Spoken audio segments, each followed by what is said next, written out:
Hi everyone, my name is Juliet. I'm a cellular molecular neuroscience student here at DePaul, and I also did a fall semester abroad in Viña del Mar, Chile. I think that I had some STEM specific concerns before I went on abroad that I didn't feel like were talked about as much. So today I want to kind of address my experience going abroad as a STEM student at the same time. My first anxieties here were, of course, about just fitting it into my schedule and also about affording the whole experience. These two things are huge, but they are possible to overcome. I'll leave some ideas right here for resources.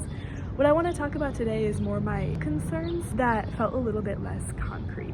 What I mean is that I worried going abroad would honestly just be a waste of time to build my STEM resume, missing out on opportunities to network and build relationships with DePaul STEM professors, maybe to get letters of rec, maybe missing out on research opportunities or volunteer hours for something like med school.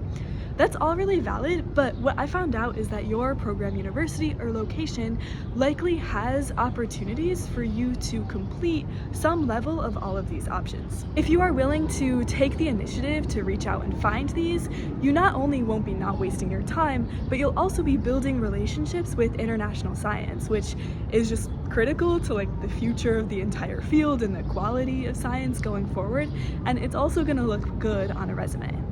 For example, during my program in Chile, I didn't take any science classes because I didn't want to risk the stress of learning advanced neuroscience in a foreign language, and also my host university didn't have a neuroscience program.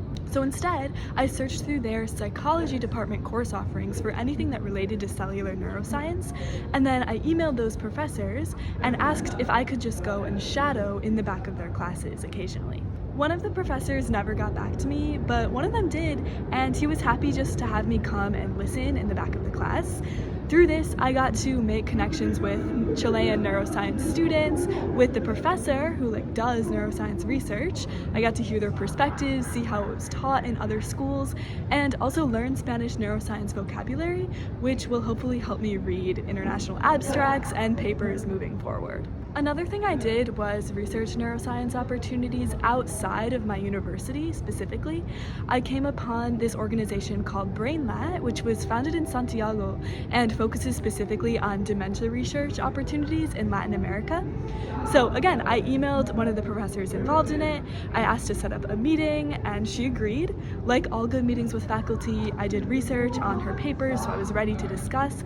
And then we had a really great conversation about her work, her techniques, the opportunities for dementia research in Latin America, and also her perspective on some Chilean neuro rights laws and how that affects her research. I learned so much from her. I really enjoyed the conversation, and she also offered to give me a tour of her lab in Santiago or connect me with different international internship opportunities, so it opened up some doors for me going forward too.